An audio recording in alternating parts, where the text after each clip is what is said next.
So on the 29th of December last year, I set myself a plan of reaching an investment portfolio value of £90,000. And in today's video, I'm going to share with you exactly how I plan on getting there. I'm going to be talking about how much I plan to contribute out of my own money, what types of investments I'm going to be focusing on, and I will also be sharing a major warning for all investors. So make sure you stick around to the end. But having said that, let's jump straight in. Okay, so let's kick things off with exactly how much money I actually plan on investing out of my own pocket to achieve my target by the end of the year. Because at the end of the day, it's going to be very unlikely that my current investment portfolio value of roughly £50,000 is going to double by itself. So I know I'm going to have to contribute a hefty chunk of my own money if I'm going to give myself any chance. And when it comes to devising a plan for this, you really do have to be realistic, because at the end of the day, if you're only earning £30,000 a year, it's obvious that you're not going to be able to invest all of that. We all have bills to pay, families to feed, and of course, we need to be able to live a little in the meantime as well. So having said that, when it comes to my contributions, what I had to do was make a well-calculated guess on how much I could really afford. And the way I did this was breaking it down into three main parts. Part number one was taking a look at my income last year that was roughly £48,000 after I had taken off the tax and national insurance contributions. From there, part number two was working out how much I managed to invest on that salary. And for me, last year I managed to invest just about £25,000. That was actually more than half my entire income, which is something I'm quite proud of. However, one thing that I do have to say is that the reason why I was able to save this much was actually not having too many responsibilities. I currently do not have any children, zero debt, and I have no expensive to run items that I own in my possession. When it comes to my actual expenses, all I really have are my day-to-day household bills and my dog that I have to look after. So then once I've worked that part out, part three is all about placing a sensible guess on how much my business would grow for this year and how much extra I could contribute. So for me, I have taken a very cautious approach to this calculation, and I have gone with the fact that I think that my businesses will grow at a rate of 15%. Now, of course, they could do much better than that, or things could even get worse. Either way, I feel that 15% is a really reasonable and cautious goal in terms of an income increase. And when you take that 15% and add that onto my income from last year, give or take, I should have roughly £55,200 after tax that I can spend, invest, or save. So when you take into consideration I won't be suffering from any lifestyle inflation, and given that my boiler or anything like that doesn't pack up, I should have around another £8,000 extra to invest throughout this year, bringing my target contributions for 2022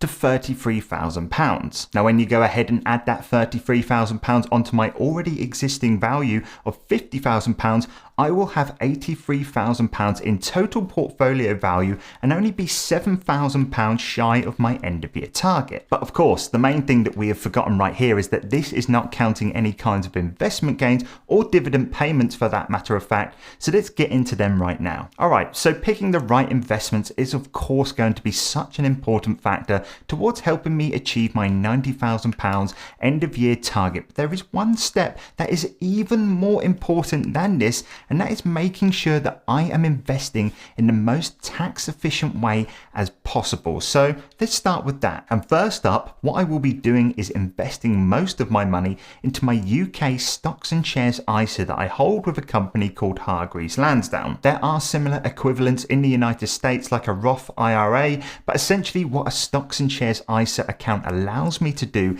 is invest up to £20,000 during a single tax year without having to worry about any capital gains tax or any dividend tax that I have to pay on that amount. Now in the UK, our tax year renews in April, and I have currently maxed out my previous year's ISA, so I will have to wait until April to do this again. But essentially all I will be doing is contributing £1,666 into my ISA at the start of every month, which by April of 2023 will of course reach that £20,000 limit. Now in terms of what I will actually be investing into with that money, We'll get to that part in just a second. However, because I said I was planning on investing £33,000, I still need to find a place to put that extra £13,000, and all I will simply do with this is keep this within my general investing account with Trading 212. Unfortunately, with this account, you are liable to pay tax on any investment gains and dividends, but the way I will be getting around this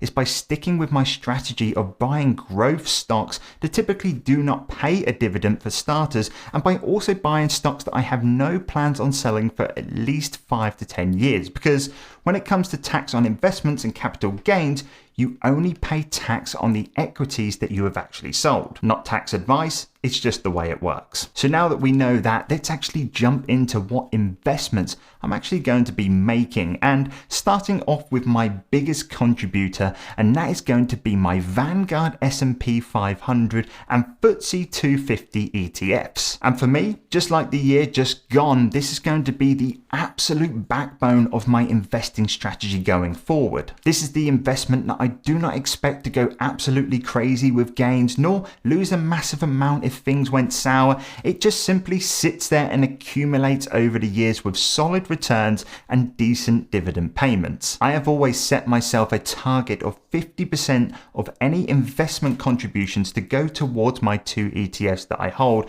and that's exactly what I plan to do this year as well. Also, these will both be sat within my stocks and shares ISA, so I can get full benefits of the dividends that they pay, and I will use a dollar cost averaging method of investing a set amount into these at the start of every month. Next up, let's talk about some of the individual stocks that I'm going to be investing into and how I'm going to be allocating my money towards some of those. And I guess this kicks things off with what I like to call my big three. First up, we have my investment into Apple stock. Now, this investment of mine currently sits close to a £10,000 value, which is roughly 20% of my current portfolio. And whilst some people may argue that a company like Apple is currently overvalued due to its amazing run it's had in the market over the past 12 months, this still isn't really going to be a factor to stop me from investing more money into this company in 2022, and that's exactly what I'm going to do. Because at the end of the day, when it comes to investing into a solid company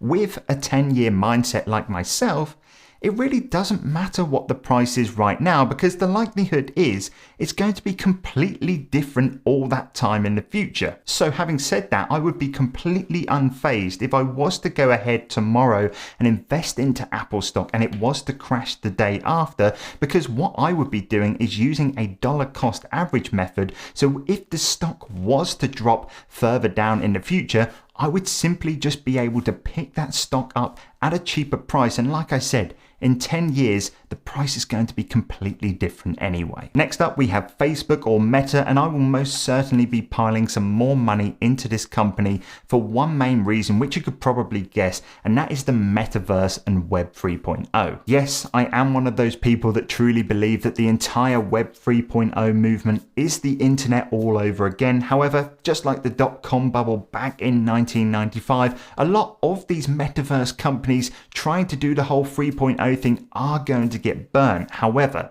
I think Facebook is simply just too big to fail, and with them being one of the first to market companies into this new world, I think they will certainly be up there with the companies that see their share price benefit the most over the coming 5 to 10 years. And then finally, just to finish off the big three, we have Disney, of course, another massive company that I have full belief in going forward, and with them now opening their parks back up, seeing massive growth with their Disney Plus subscribers, and they have also hinted that they will be diving straight into the metaverse in the near future. I think this is going to be a super exciting time for a company like this. And they are basically the three big stocks that I would just be building up my positions with over the course of the year. As I've just mentioned, they are already massive companies in their own right, and they will all be getting involved with the Web 3.0 and the metaverse world at some point, which I think will be one of the biggest investing trends over the next 5 to 10 years. Now, moving on from the big three, we then move on to my three high growth stocks that I will also be focusing on this year. And all three of these stocks have taken an absolute hammering during the back end of 2021. And I believe this year, whilst I don't think they could potentially go down any lower, could be the year we start to see some major improvements in their share price, and I want to be right in the mix of things to take full advantage of it. And these three stocks are DraftKings, Corsair Gaming, and Coinbase. All three completely different companies in terms of what they do. Three companies that stock price has been completely crushed over the past year, and three companies where I think 2022 is set up perfectly for a solid rebound for each one. Now, I'm not going to jump into why I think all of this is going to happen in this video, but what I will do is post the links to my analysis of each of these in the description below for you to go and check out. But in terms of my strategy with these stocks, it won't be as aggressive as my funds and the big three, but there will still be investments made throughout the year via my general investing account with Trading 212. And the reason why I have gone with this is because all three are currently actually sitting at a loss. And whilst I do not plan on selling them, if I had to sell them, then the likelihood would be that the tax payments on these would be little to zero. And that then brings me to my crypto investments, which, after hearing me talk all things Web 3.0, you are probably going to guess would have a place in my 2022 investing strategy, but it may be a little bit different to what you were thinking. Do I believe crypto is the future? Yes, of course I do. Do I believe Bitcoin will be worth more than $100,000 at some point in 2022?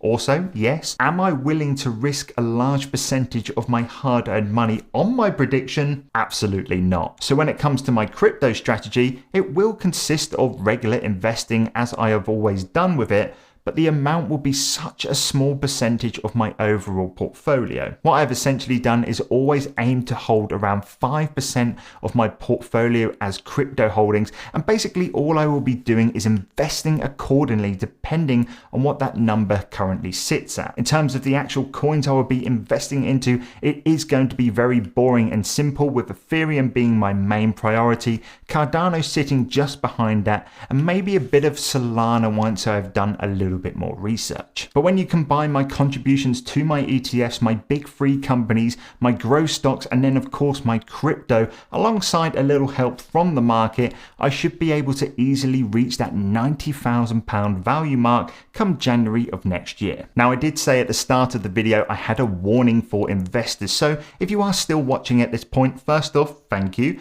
and second off, here is that warning. So I have for the last 10 minutes or so been talking about how I plan to get my £90,000 target and reach that goal, and if you have been paying some attention, you will know that I will need the help of the stock market to actually achieve this, because my contributions would never be able to make up that amount. However, with the S&P 500 now reaching its 14th year without a major crash, and with inflation rising, governments trying to pay for the horrific 2 years we've just had, the likelihood of a correction, in my opinion, is greater than ever. But does this mean you should now not invest? Absolutely not. Do not be one of those guys sitting on the sidelines saying you're waiting for a crash, and when it actually eventually does, you never do anything about it. What you should do this year more than ever is definitely use the power of dollar cost averaging. Do not throw all your money in at once. Do not YOLO into a completely speculative investment. Whatever you do, pick a certain amount that you can invest each month and stick with it. Buy the highs, buy the lows, and if you stick at it long term like I am, the likelihood is you will end up being massively successful in the future. But hey, this is all just my own opinion. Always do your own research, and I'll see you guys in the next one. Take care.